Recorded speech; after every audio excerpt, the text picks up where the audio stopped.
Sudah beberapa hari ini Lucy menempati kamar barunya di rumah neneknya. Ia pindah karena tempat kerjaannya lebih dekat dengan rumah neneknya di tengah pusat Jakarta. Kamarnya berada di lantai 2. Di rumah neneknya, sudah 2 kali Lucy mengalami kejadian seram, tepatnya di kamarnya sendiri. Pertama, pada saat malam hari di mana Lucy sudah tertidur pulas, tiba-tiba terdengar suara ngorok yang keras dari kamar sebelah. Memang kamarnya bersebelahan dengan kamar omnya kala itu dan hanya disekat oleh papan triplek yang tebal dan di pojok atas terdapat potongan papan triplek sehingga terdapat bolongan antara kamarnya dengan kamar omnya itu. Sesaat Lucy pikir itu suara omnya yang sedang tidur, maka ia pun tidur kembali. Tapi setengah jam kemudian ia terbangun karena ingin ke kamar mandi.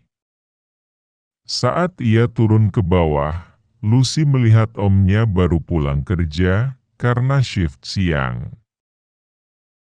"Loh, om baru pulang kerja?" tanya Lucy. "Iya, kenapa emang?" jawab omnya. "Terus tadi yang ngorok di dalam kamar om siapa dong?" tanya Lucy lagi dengan kaget. "Oh itu, paling yang tunggu kamar di pojokan," jawab omnya dengan santai. Kedua, Lucy merasa lelah sekali seharian kerja dan kuliah.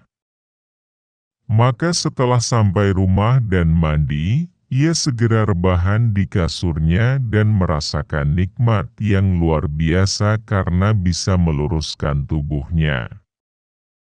Tidak terasa kemudian ia terlelap tidur. Bahkan sampai ibunya masuk ke dalam kamarnya pun ia tidak tahu. Sampai di saat ia terbangun karena ada 2 suara anak kecil seperti sedang main di dalam kamarnya dan terdengar ceria suara anak-anak itu. Saat Lucy berusaha untuk membalikkan tubuhnya, saat itu ia tertidur menghadap ke tembok. Lucy tidak bisa membalikkan tubuhnya. Terasa berat sekali dan sesak di dadanya.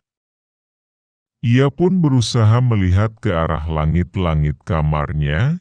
Ia melihat ada 2 bayangan anak kecil sedang berada di atas tubuhnya, berloncat-loncatan tertawa riang. Jelas terdengar suara tertawa cekikian mereka. Lucy semakin merasakan sesak di dada. Di saat itu pun ia sadar kalau dirinya ditindih oleh makhluk astral. Berbagai doa pun ia ucapkan dalam hati, bahkan ia sampai berpikir kalau ia tidak bisa selamat karena sesak yang dirasakan di dadanya. Tapi tetap ia berdoa sebanyak-banyaknya sampai ia kembali tertidur pulas. Keesokannya, Lucy menceritakan kejadian itu kepada ayah dan ibunya. "Mas, itu coba kamarnya Lucy kamu sholatin, supaya jangan gangguin Lucy lagi," ucap ibunya. "Iya, nanti aku sholat di kamarnya Lucy," jawab ayahnya. Sorenya sampai malam, ayahnya Lucy sholat di kamarnya dan setelah itu, Lucy tidak pernah diganggu lagi oleh mereka. Walaupun kesan seram masih ia rasakan, karena memang di rumah neneknya itu banyak sekali penunggunya. Bahkan ayahnya bilang, di rumah neneknya itu ada nenek-nenek yang berdiam di daerah kamar mandi, Tante Kunti di kamar ayah dan ibunya, ada penunggu hitam di depan pintu rumah dan di kamar omnya itu dan ada juga yang sekeluarga. Ayah, ibu dan anaknya, katanya sih itu bawaan dari kakak iparnya.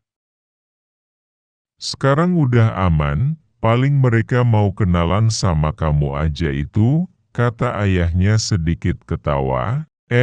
ucapku.